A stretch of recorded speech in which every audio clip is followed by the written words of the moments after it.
What's good, Randy Wineglass, LMFT? Hope you guys can hear me. I'm over here on my computer today. I hope the connection is good and everything is going well. Hope you guys are having a blessed day. Really busy day, seeing clients and just doing the work. Body feels just a little bit weak from the trip from Hawaii, but overall, blessed and thankful that we made it here safe.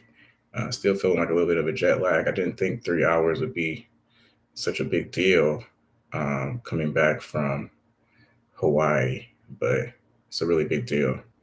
So I want to talk a little bit about um, this topic that came up for me of race. I think it's a really taboo, so it's a really multifaceted topic, race. And I think it is because I don't believe there's a lot of transparency around the narratives that go into race discussions and sort of like the scripts that we apply to different races and different cultures. And to be completely honest, these scripts change. Where at one point the history between African Americans and white Americans or Africans and Europeans, the narratives were a lot different. You know, maybe centuries ago, the narratives were, can these black folks, can they read, or are these Europeans or these white people, capable of being loving, towards people of color, these different sort of like mystified assumptions that we would have towards each other. And it's so important to include narratives and scripts in our discussions of race when we're talking about race, because our mind is a language generator, right? 24/7, 365. Our mind is generating thoughts, through thinking. We're constantly analyzing, we're constantly predicting, we're constantly thinking about things. So, why so much discussion about race when it comes to, we get census data every year? You know, race seems to be important when it comes to collecting this data, when it comes to analyzing FBI statistics and crime rate statistics. Race seems to come into importance when we're discussing politics, geography. This certain amount of people live, this certain amount of race, voted for this particular candidate, this particular amount of people in this race voted for this candidate. Race seems to be important, or the discussion of race only seems to be important when it serves the government, right? When it's about politics, when it's about census data, when it's about crime statistics, job applications, SAT scores, exams. It seems like race is like a thing. But what's sort of confusing is, why is race only discussed and only important when it comes to these things, right? I want to say even like in relationships, but there's not any wisdom, I believe, extracted from race discussions that have been applied to the culture as it stands today, and discussions that we have today. And it is important. So I took some notes on this, some bullet points on how, as a culture, we've mastered the art of including race where we believe it's important, or acknowledge race where we believe it serves us. However, we haven't extracted any real knowledge or wisdom from race narratives that can be included, you know, in our work as a culture, as our sense of cohesiveness, as a culture. There's really a big gap there. There's not really a lot of discussion around that. So, really wanted to break that down. So, definition of race: race is a social construct that categorizes humans based on physical traits such as skin color, facial features, hair texture, often tied to historical systems of power rather than biological science. What I would include in that is that race isn't just a social construct, it's a social narrative construct, because with each race we kind of have our sort of like opinions of what we believe to expect or predict, right, from different races. So it's not uncommon for a black guy who may be a minority, in Hawaii, hey, are you a basketball player? Hey, are you a rapper? Some Asians believe that a lot of the world sees them as, oh, they're always good at math. And, every race has like sort of like these unwritten rules that are attributed to them that I don't believe we talk about enough, and how these unwritten, unspoken rules really, impact, the society as a whole. It's almost like when we put concepts out there and we don't elaborate on them, we don't bring sort of like the dimensions of these concepts to life, it becomes like an unconscious dynamic where I'm not going to critically think about this thing, but I still have this thing on my mind. So I'm just going to bury it, right? I'm just going to put this thing in the back of my mind because nobody else is talking about it. Nobody else is discussing it. So I'm just going to put this in my unconscious mind. So a lot of race narratives are very much unconscious in the unconscious mind. It's not something that we actively discuss. Like, hey, what are some of the things you think about, present day when you see a white person or a black person or an Asian person or a Hispanic person? These are things that we know these narratives are out there, but we bury it, right? We're just like, I don't want to deal with this shit, right? But it matters, because when we see each other, a lot of times we don't see each other for the person in front of us. We see the person based off of these different scripts, that have been surrounding, these particular groups of people. The brain likes to group things and all this type of stuff. So race is a central social construct that categorizes humans based on physical traits such as skin color, facial features, and hair texture, often tied to historical systems of power rather than biological science. Okay. So definition of ethnicity: unlike race, ethnicity refers to shared cultural practices, language, history, and traditions that shape identity across groups, making it more fluid and context dependent.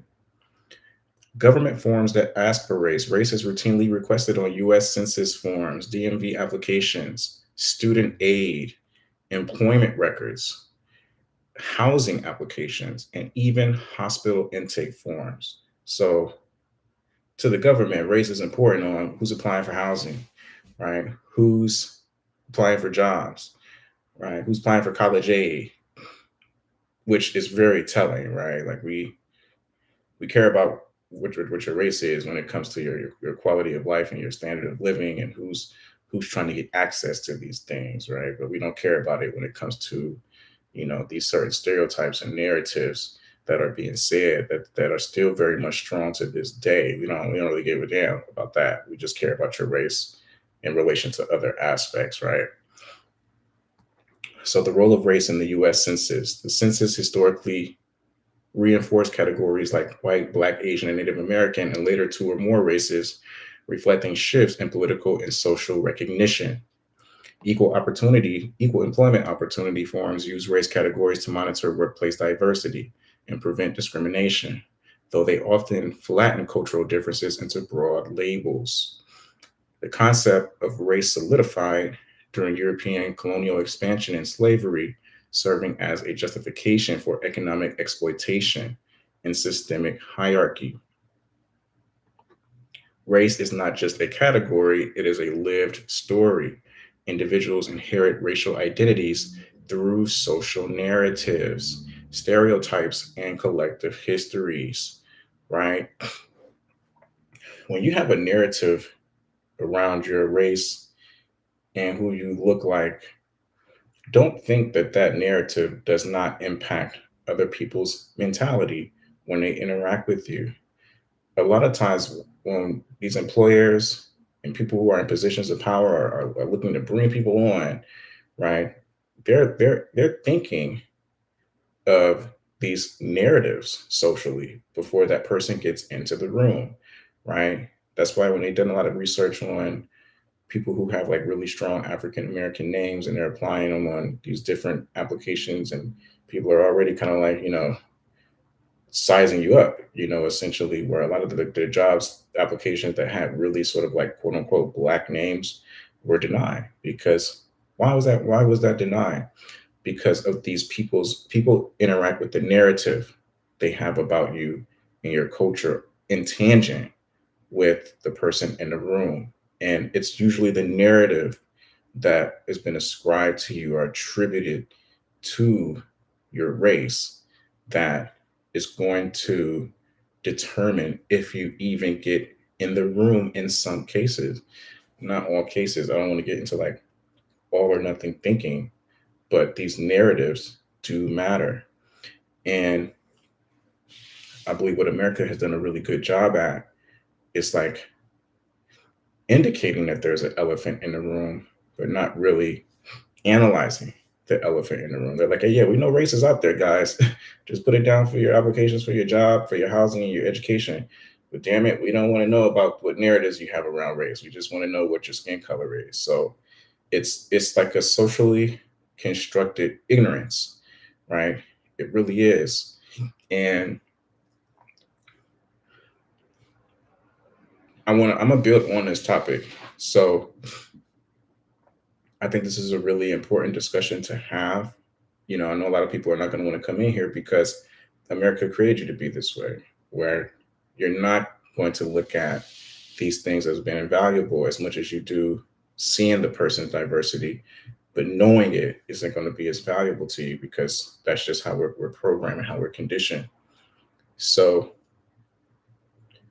scripts are unspoken cultural rules. For example, how Blackness is often narrated through resilience, struggle, and resistance, and how whiteness is framed as a default or invisible. Sometimes even white people look at white people like, oh, they're too fragile, or oh, they're too soft, and oh, this and that, they're too sensitive. These narratives, right, that we create. One side is softer, one side. Words matter, right? The world, according to the scripture, was created based off of the power of the spoken word, right? So when we minimize, hey, what narratives, what kind of language is being attached to a lot of these different groups of races in society today?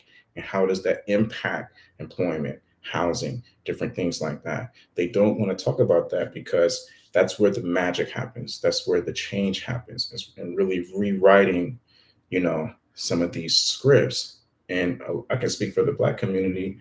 A lot of the community struggles to, you know, try to challenge some of these narratives against, even white people, but Black people struggle to challenge some of these narratives that we have against us, right? Like, I gotta perform harder, I gotta be the best, I gotta be the strongest, because if I don't, they're gonna look at me as, you know, lazy and unmotivated and a criminal. So I gotta work three jobs. I gotta work. I gotta raise all these kids. I gotta do all these things because if I don't, people are gonna think this. When people say, "Oh, people are gonna think this," I gotta do this because people what they're worried about is the narratives. People are gonna narrate this. Thinking is just narration. You know, I gotta do this because people are gonna narrate this. Randy, I gotta do all this because people are gonna narrate that. You know, so it's important. It's very important. So why race is acknowledged but not mastered. Acknowledgement of race in society often stops at naming categories, but mastery requires integrating cultural understanding into economics, education, and social systems. Business structures rarely teach people how racial identity impacts hiring, promotions, and wealth building, reducing race to diversity initiatives, leading instead of economic equity. So long as we get people of color and white people in the same room and Asians and Hispanics and Indians and all these different, that's all that matters, right? We just got to get you guys under the same roof. We got to get you guys in the same house. Now, how you guys operate and interact with each other, that's your business. you know, you do what you need to do with the narratives and the different stuff like that. We just are going to put you guys under the same roof. And very counterintuitive because you are essentially dismissing the person's thinking and intelligence, and you're saying, look, don't be intelligent, just produce. you know yeah, you're going to be producing with a Black person, white person, Asian person, Indian person, Hispanic person, but just produce, and just know that you guys don't look alike, but it don't matter, just work, just do the work. That might be helpful in the short term, And you got some people who, like I said, this stuff has been around for forever. So our generation wasn't the generation that created race, right? So there's a conditioning here where people have accepted, right? They've made this agreement. We don't talk about this.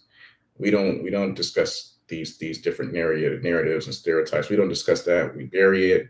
Just get in a room and just work together, right? Just bite the bullet and just go out there. You narrate what you tell yourself impacts what you produce.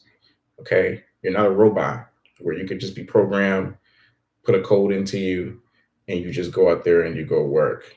What you're programmed with, what information you're programmed with, is going to determine what you produce, period. Okay. So, how society is wired right now, they want you guys to produce and to produce an output with very minimal input into you. Okay. Which is why the economy, part of the reason why the economy is crashing. A lot of people are losing jobs. There very much is a race dynamic, a thread in that. Is it the only thread? Absolutely not. But it's very much just these distinct differences in social narratives, social expectations, okay, that are contributing to the economic collapse. I believe that. So, despite all the diversity initiatives, despite all of the efforts that employers, Fortune 500 companies have put in to unite all the different races, it still hasn't solved the collapse of a lot of these different jobs. Okay. So, acknowledgement of race in society often stops at naming categories, but mastery requires integrating cultural understanding into economics, education, and social systems. Business structures rarely teach people how racial identity impacts hiring, promotions, and wealth building, reducing race to diversity initiatives instead of economic equity. Okay. Schools emphasize the civil rights era and slavery, but rarely equip students with skills to navigate racial bias, identity conflict, or multicultural teamwork today. Very important. Okay.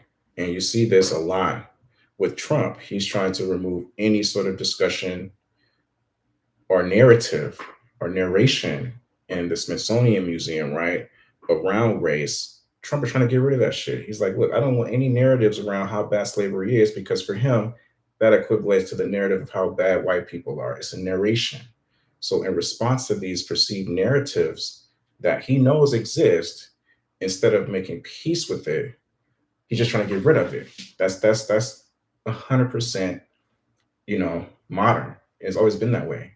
You know, it's we don't want to take accountability and bring to light what discourse is happening in regards to race. It's not enough just to identify a person's race. What are you thinking about this person's race? What are you telling yourself?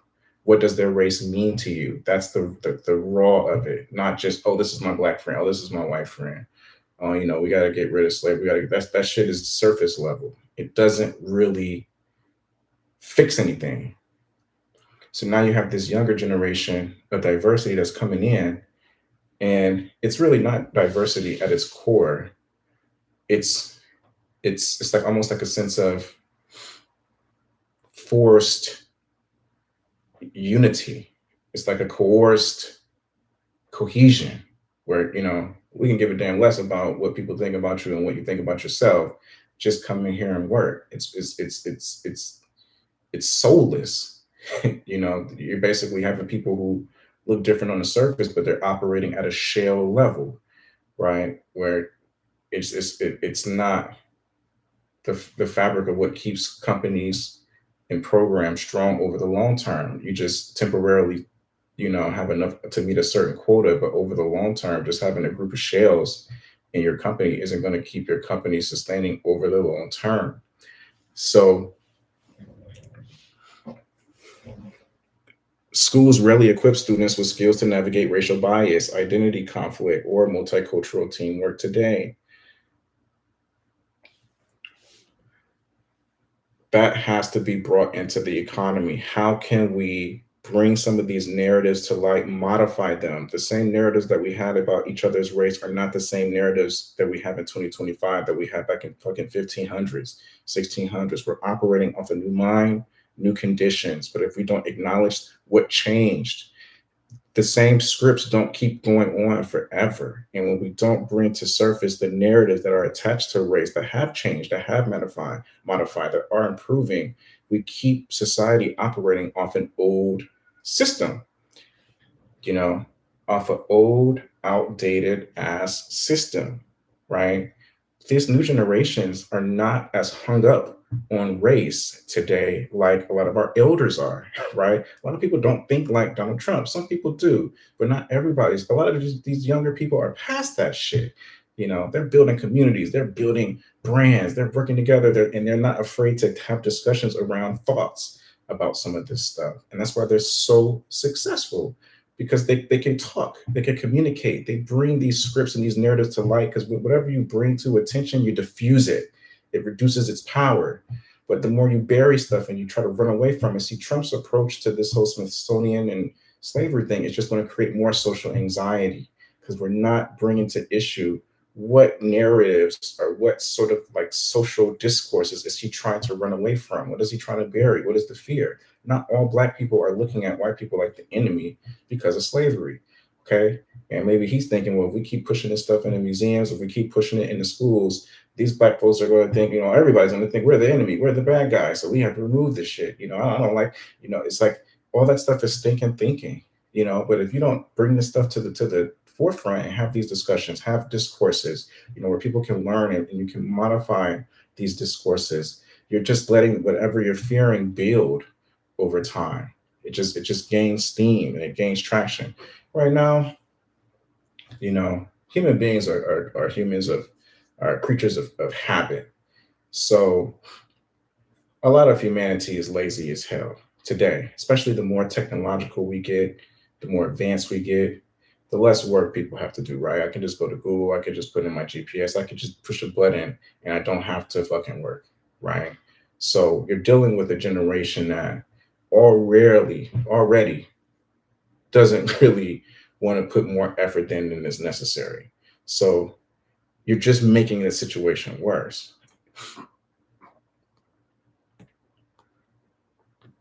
Most companies treat diversity as a checkbox, acknowledging race without cultivating a deeper organizational culture that values ethnicity, language, and cultural fluency. So, white culture isn't incorporated. American society prefers efficiency and standardization, which makes nuanced cultural differences seem like complications rather than assets. With America, it's about efficiency. How can we keep this machine running?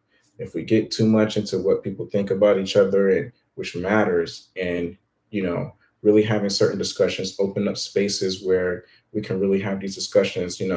I get text messages from these different polls, and they're like, "Hey, do you think how is Trump doing with the presidency? How do you think he's doing to the economy?" So they're asking you behind the scenes, right, through your phone. Like they're trying to get this stuff going and spinning, behind the scenes. But it's real like subtle, you know. So American society prefers efficiency and standardization, which makes nuanced cultural differences seem like complications rather than assets. Few schools teach race literacy, the ability to critically analyze race as a social force, leaving generations with historical facts but no modern tools. So we give you guys all the facts. Yeah, your people were enslaved. Yeah, we were slave masters. We were enslaved too. Yeah, we were. This is the damage, the hurt. This is all the pain, all the suffering. Yes, this is all happened. This is what all happened. But what do you do with that? What does that mean? Right? Present day, current day, and history.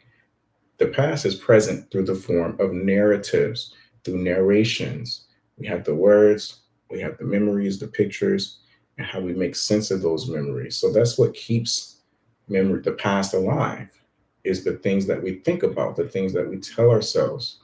So what can we do with presenting people with these historical facts and modifying that translation in a way that works for us, right? That opens up a healthy discourse. And a lot of people are afraid of conflict. They're afraid of conflict. They're afraid of, we live in American society in fear, which is why a lot of these things are avoided. A lot of these topics are not addressed. I'm afraid if I say something or if I put something out there, conflict is going to happen.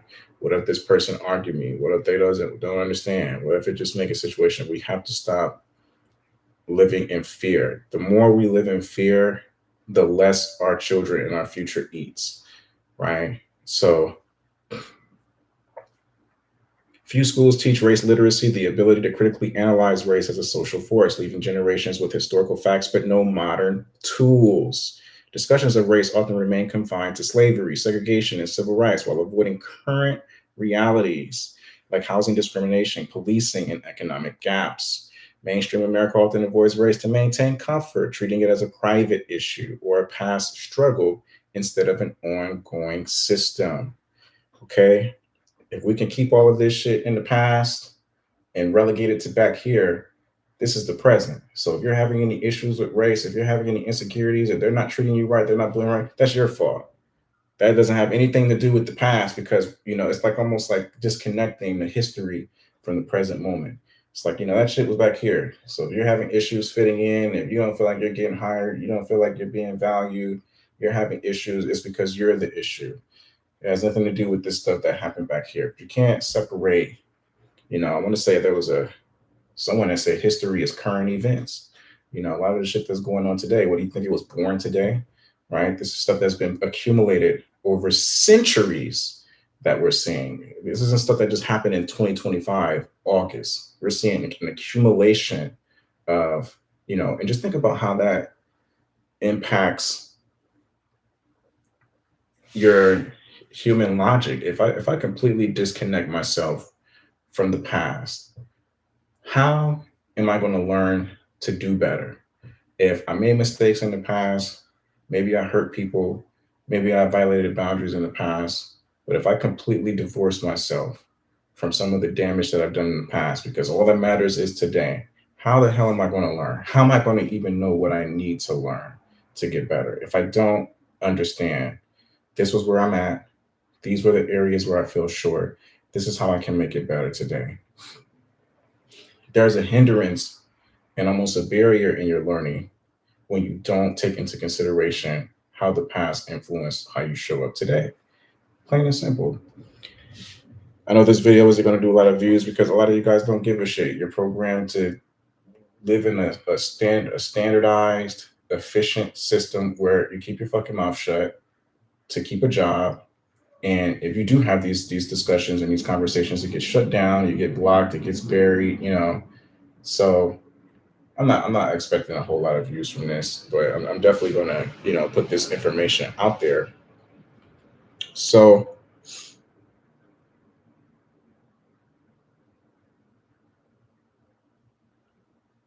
mainstream America often avoids race to maintain comfort, treating it as a private issue or a past struggle instead of an ongoing system. News outlets often highlight race only during crisis, police violence, protests, reinforcing division rather than teaching cultural navigation. So you're going to see, oh, there was a black person, oh, there was a white person.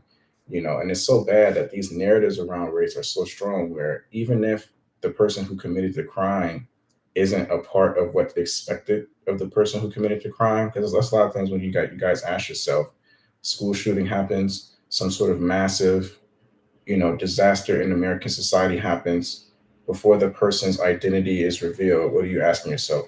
What is their race? Right? What's their race? What is the race of this person? So you guys know this shit. And the news medias know this shit. Everybody is not that different from each other. And it's so bad where if the person who committed the crime, if they don't fit what's expected of a person that commits that crime, a lot of times they'll leave the identity out and they'll drag that shit out, right? Where you won't even see the person right away, right?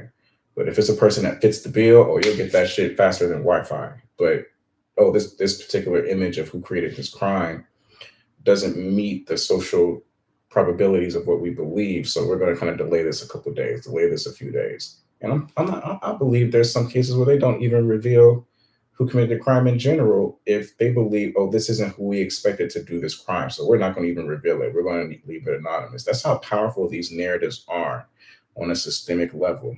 But they know a lot of you guys don't give a shit. You just kind of go along and get along. So why culture mastery matters. True social progress requires moving beyond labels to cultivating cultural competency, knowing how to work, communicate, and live across racial ethnic lines.